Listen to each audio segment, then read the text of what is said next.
Hey, what's up, Shark Jungles here with a new ROM review for Galaxy 7 and S7 Edge.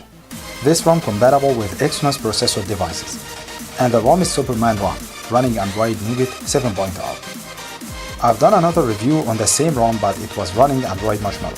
So if you are not a fan of Android Nougat, then make sure to watch my previous review on SuperMan-ROM and you will find the link in the video description. The review is 7 parts. Make sure to watch all of it to know everything about the ROM. You can also use the timeline in the video description to watch any parts you need. If you like my reviews, please don't forget the like button and subscribe for more videos.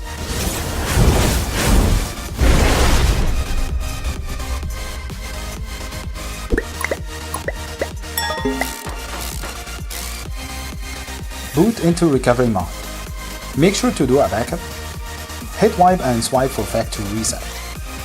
Now hit install and select the ROM zip file, then swipe to flash.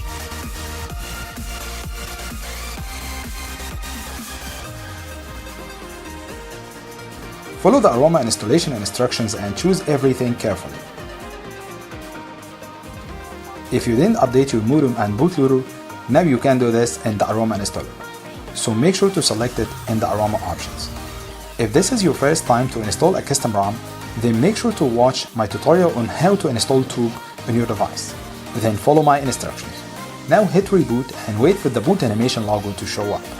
The ROM installation will take up to 5 minutes.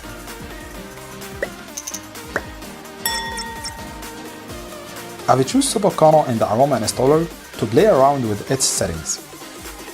You can do that with Synapse or kernel editor apps. The overall performance is not as good as the stock kernel. This includes gaming performance and user experience. I've noticed some stuttering while using the device. And if you focused on the video, you will see that the frames per second is not fluid and smooth. I've changed the CPU and GPU clock speed on Synapse app, but still the same performance. Antutu app wasn't able to finish the test successfully. So my advice here is to select stock kernel instead of SuperKernel for better performance. It's very important to check the device sensors after installing any custom ROM, because if there is any bug sensor, this will lead to various problems according to which sensor is bugged.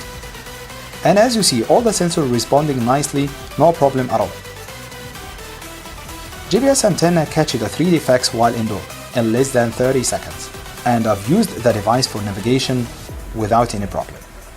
Are you afraid of the dark? Are you scared? If you select the SuperKernel in the aroma installer, then prepare yourself for a fast battery drainage on the first 2 or 3 days. But after that, the kernel will settle down and you will notice a huge difference in battery usage. As you see, this is my usage on day 1. The screen on time is 3.5 hours, which is way far from stock firmware usage.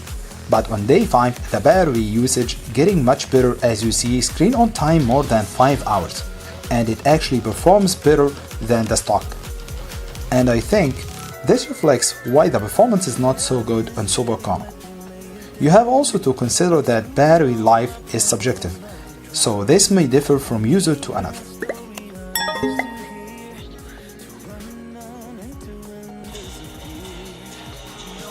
Gaming performance is not bad, but as I told you in the performance part, if you want to get better performance, you have to select the stock kernel in the aroma installer.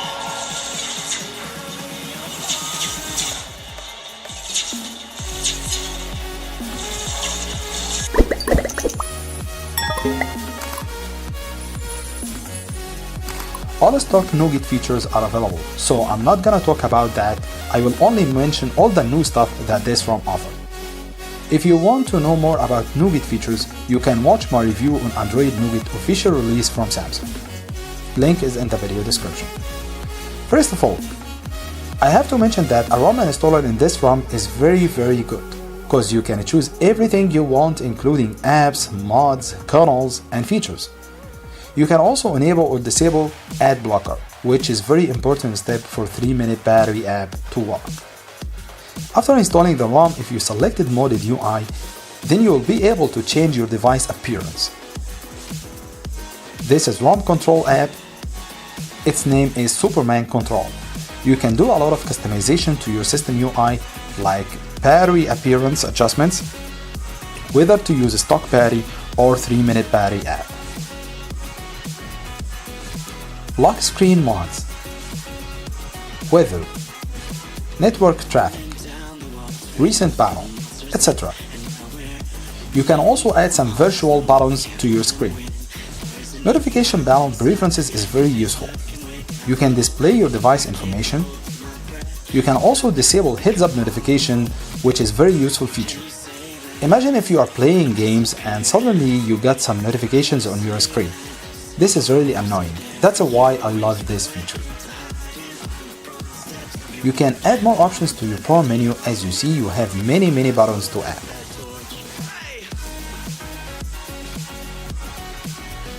You can back up and restore your settings easily. Some features requires rebooting system UI, and it will ask you for it if there is need to reboot.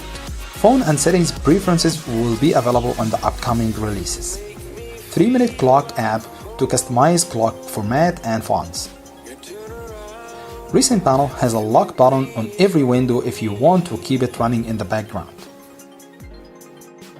Multi-window supports all apps including camera, which is great feature. Sound in this ROM is pretty awesome. You have Dolby Atmos and Viber for Android, which makes your sound quality and intensity amazing. If you find the sound very loud for you, then make sure to turn off Dolby Atmos or adjust it according to your needs. For flat users, you have full edge features. As you see, all the panels are available and you can customize them as you want. You also have night clock in the display settings. Of course, there is more features in this ROM, so go ahead and install it and discover more by yourself.